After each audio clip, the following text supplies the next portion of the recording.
Sa padayon nga pagpaningkamot sa VP Cebu Province nga mapaayo ang kaluwasan sa katawhan, gipaligon ni ang medical response capabilities pinagi sa pagdumala sa Emergency Medical Responders Training nga gipahigayon sa Toledo City Fire Station.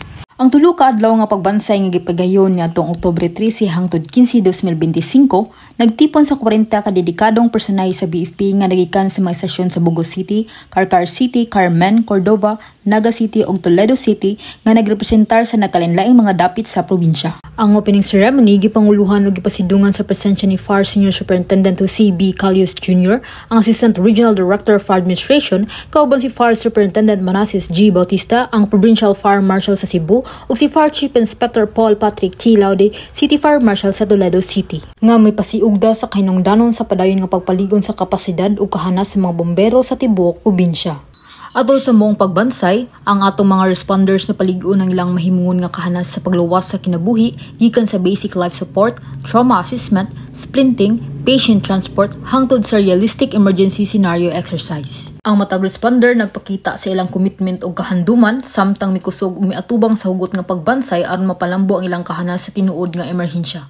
Kini nga pagbansay dili lang nakapalapad sa ilang teknikal nga kahibalo apan nakapaligon usab sa ilang dedikasyon alang sa kaluwasan sa katawhan ug paghatag serbisyo medikal sa emerhensya.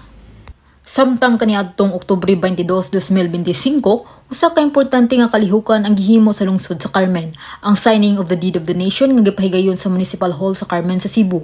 Ang maong kalihukan nagtimaan sa padayon nga pagpaningkamot sa pagpaligon sa fire protection ug emergency response alang sa katawhan sa Carmen. Nanguna sa aktibidad mao si FAR Chief Superintendent Fred L. Trajeras Jr. DSC Regional Director, kauban si FAR Superintendent Manasseh G. Bautista DSC Provincial Fire Marshal Cebu Province ug si FAR Senior Inspector Archie U. Custodio Municipal Fire Marshal.